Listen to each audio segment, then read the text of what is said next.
बिस्मिल्लाहिर्रहमानिर्रहीम। अस्सलाम वालेकुम।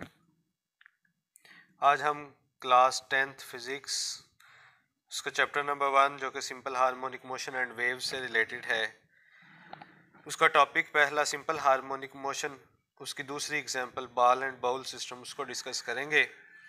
टॉपिक को स्टार्ट करने से पहले जो इस चैनल पर न्यू हैं वो इस चैनल को सब्सक्राइब कर लें, बेल आइकन प्रेस कर लें ताकि आने वाली वीडियोज़ आप तक बआसानी पहुँच सकें।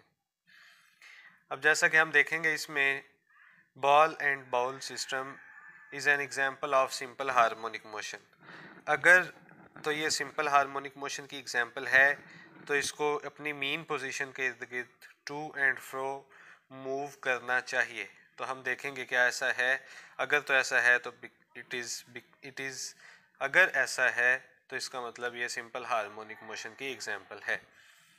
तो जैसा कि हम कह चुके हैं कि बॉल एंड बाउल सिस्टम जो है वो हमारी सिंपल हार्मोनिक मोशन की एग्जांपल है। अगर हम उसको डायग्राम में थोड़ा सा गौर करें तो हम देखते हैं इसको डायग्राम में कुछ इस तरह से देखें। ये एक आपके सामने बाउल बना हुआ है, ठीक है, और इस बाउल में ये एक मीन पोजीशन पे ये एक मैस पड़ा हुआ है, एक बॉल पड़ी हुई है जो कि वो पोजीशन उसकी मीन पोजीशन है। इसकी मीन पोजीशन का जो मीन पोजीशन पे बॉल का वेट है वो डाउनवर्ड एक्ट करता है, वेट हमेशा डाउनवर्ड एक्ट करता है। और इस बॉल की जो सरफेस है वो इस बॉल पर एक अपवर्ड फोर्स लगाएगी इन अपोजिट डायरेक्शन, जिसको हम बोलेंगे रिएक्शन आर।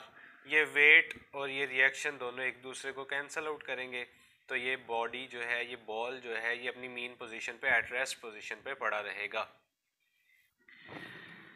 अब हम देखते हैं कि जब ये मीन पोजीशन पे है तो ये रेस्ट में है, ये इसकी मीन पोजीशन है। अब हम इसको मीन से हटाते हैं और हम इसको मूव करवाते हैं, लेके जाते हैं इसको पोजीशन ए पे, फोर्स लगा के हम इसको एक्सट्रीम पोजीशन ए पे लेके जाते हैं और फिर हम इसको छोड़ते हैं जब इस पोजीशन से, तो वो देखते हैं हम कि वो जो बॉल है वो अपनी मीन पोजीशन की तरफ आएगा।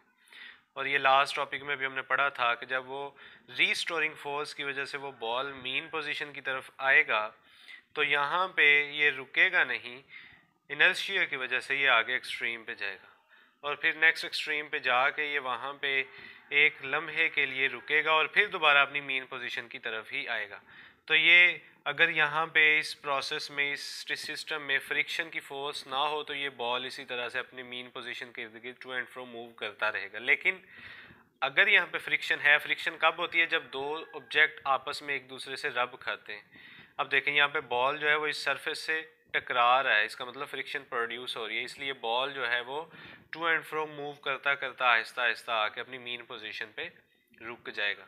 तो ये जो टू एंड फ्रो मोशन है इस बॉल की अपनी मीन पोजीशन के गिर्द, यही असल में सिंपल हार्मोनिक मोशन कहलाती है। अब जैसा कि हम यहाँ पे डिस्कस कर चुके हैं ऊपर डायग्राम में कि जब हमारी बॉल जो है वो मीन पोजीशन पर होगी तो उस पर नेट फोर्स तो ज़ीरो होगा क्योंकि वो रुकी हुई है, उस पर कोई फोर्स नहीं लगी, ठीक है। और इस मीन पोजीशन पे इसका जो वेट है वो इस बॉल की जो सरफेस है उसके अपवर्ड रिएक्शन की सूरत में इसका वेट जो है वो दोनों बराबर होंगे और दोनों वो बराबर हों तो वो फिर बॉडी जो है वो बॉल जो है वो अपनी मीन पोजीशन पे रेस्ट पे पड़ी रहेगी, मूव नहीं करेगी। अब अगर हम बॉल को पोजीशन ए पे लेके जाते हैं फिर उसको छोड़ते हैं तो हम देखेंगे कि वो जो बॉल है वो अपनी रीस्टोरिंग फोर्स की वजह से दोबारा से अपनी मीन पोजीशन की तरफ आएगी और फिर वो मीन पोजीशन पे रुकेगी नहीं, इनर्शिया की वजह से वो आगे नेक्स्ट एक्सट्रीम पे जाएगी पोजीशन बी पे और फिर पोजीशन बी पे वो एक लम्हे के लिए स्टॉप होगी और फिर दोबारा से वो अपनी मीन पोजीशन की तरफ आएगी। तो यही जो टू एंड फ्रो मोशन है बॉल की अबाउट इट्स मीन पोजीशन, इसी को हम बोलते हैं सिंपल हार्मोनिक मोशन। तो ये एक शॉर्ट क्वेश्चन के लिहाज से एक सिंपल हार्मोनिक मोशन की एग्जांपल थी बॉल एंड बाउल सिस्टम। सादा सा कॉन्सेप्ट था। तो इसमें फिर भी आपको किसी किस्म का कोई डाउट हो, किसी कॉन्सेप्ट की समझ ना लगी हो या आपका कोई क्वेश्चन हो तो आप कमेंट बॉक्स में पूछ सकते हैं, मैं इंशाल्लाह आपको गाइड करूँगा। तो आज के लिए अल्लाह हाफिज़, मिलते हैं इंशाल्लाह अगले लेक्चर में।